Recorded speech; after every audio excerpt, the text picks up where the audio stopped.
പ്രകൃതി സൗന്ദര്യം ഒപ്പിയെടുത്ത ഒരു സിനിമ ഇപ്പോൾ തിയേറ്ററിൽ കളിച്ചുകൊണ്ടിരിക്കുന്നത് അം ആ എന്ന് പറഞ്ഞാൽ അമ്മ എന്നാണ് അതിൻ്റെ മീൻ ചെയ്യുന്നത്. അതായത് അമ്മ അത് കുറേ നേരം നമ്മൾ പറഞ്ഞു കഴിഞ്ഞാൽ അമ്മ എന്നാവും. അപ്പോൾ അതിൽ AI കാസ്റ്റ്യൂം മുതൽ വെർച്വൽ റിയാലിറ്റി വരെ ഉള്ള നൂതന സാങ്കേതിക വിദ്യകൾ ഈ സിനിമയിൽ പ്രയോഗിച്ചു. നമുക്ക് അതിനെക്കുറിച്ചൊന്ന് പരിശോധിക്കാം.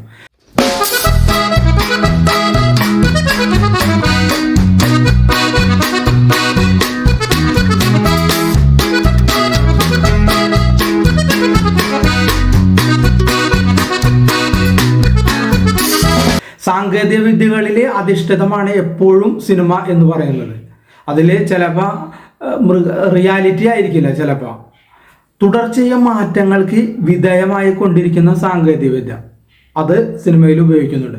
എന്നാൽ സൃഷ്ടിപരമായ സാധ്യതകൾ ഉണ്ടായിരുന്നിട്ടും ആധുനികമായ സാങ്കേതികവിദ്യ പൂർണ്ണമായും പ്രയോജനപ്പെടുത്തുന്നതിൽ സിനിമാ വ്യവസായം നമുക്ക് ഒരു പിന്നിലാണെന്ന് പറയാം. ചില ലാംഗ്വേജുകളിലുള്ള നമ്മളെ മലയാളം അതുപോലെ അതായത് ബഡ്ജറ്റ് കുറഞ്ഞ ലാംഗ്വേജുകളിലുള്ള സിനിമകൾ അങ്ങനെയാണെന്ന് പറയും. പക്ഷെ ഈ അമ്മ എന്ന് പറയുന്ന സിനിമകൾ വിവിധ തരത്തിലുള്ള ടെക്നോളജികളുടെ സഹായത്തോടെ റിലീസിനെത്തിയ ഒരു ചിത്രമാണ്.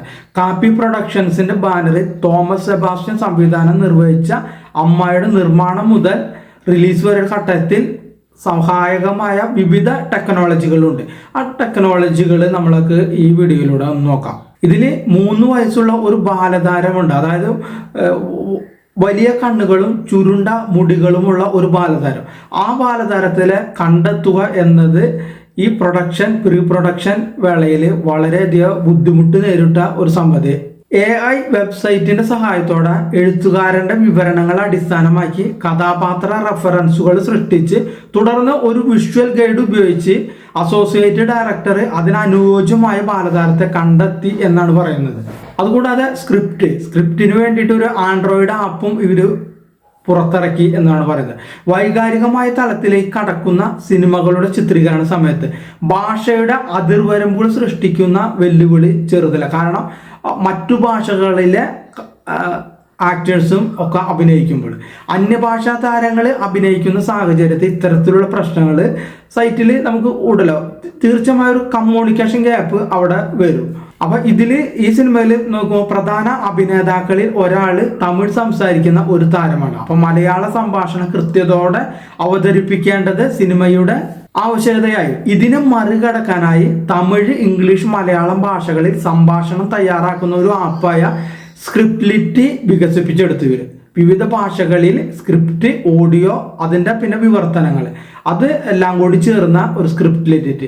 ആ ആപ്പിന്റെ സഹായത്തോടെ വളരെ പെട്ടെന്ന് സംഭാഷണങ്ങൾ വീണ്ടും റീപ്ലേ ചെയ്ത് കേൾക്കാനും കാര്യക്ഷമമായിട്ട് ആ റിഹേഴ്സൽ നടത്താനും റീടേക്കുകളൊക്കെ എടുക്കാനായിട്ട് ഈ ആപ്പ് ഇവരെ സഹായിച്ചു എന്നാണ് പറയുന്നത്. അതുകൂടാതെ ഈ സിനിമ വന്നപ്പോൾ അതിൻ്റെ റിലീസ് തീയതിയും അഭിനേതാക്കളെ കുറിച്ചിട്ട് അവർക്ക് ഇൻസ്റ്റാഗ്രാം പേജിലൊക്കെ വളരെയധികം ചോദ്യങ്ങൾ ഉയർന്നു വന്നിരുന്നു.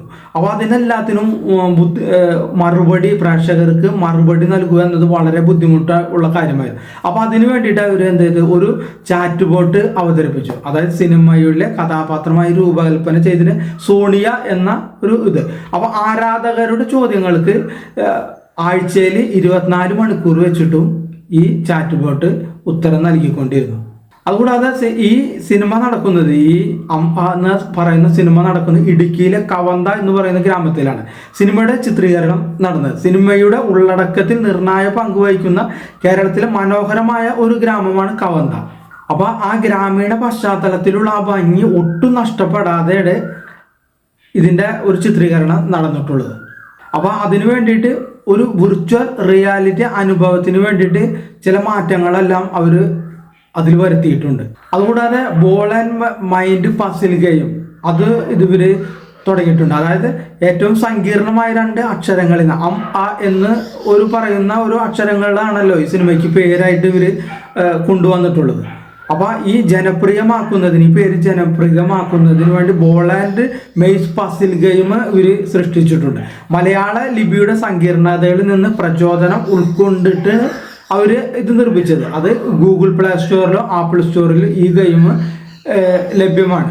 അപ്പോൾ ഇത്രയുമാണ് അവർ എന്ന ചിത്രത്തിൻ്റെ അണിയറ പ്രവർത്തകർ AI അതുപോലെ പുത്തൻ സാങ്കേതികവിദ്യ ഉപയോഗിച്ചിട്ട് സിനിമയെ എങ്ങനെ കൂടുതൽ ജനങ്ങളിലേക്ക് എത്തിക്കാം, അല്ലെങ്കിൽ സിനിമയെ കൂടുതൽ ജനങ്ങൾക്ക് നല്ല അനുഭവങ്ങൾ സിനിമയിൽ നിന്ന് എങ്ങനെ കൊടുക്കാം എന്നുള്ളതിനെ കുറിച്ച് അവർ ചെയ്തിട്ടുള്ള കാര്യമാണ്.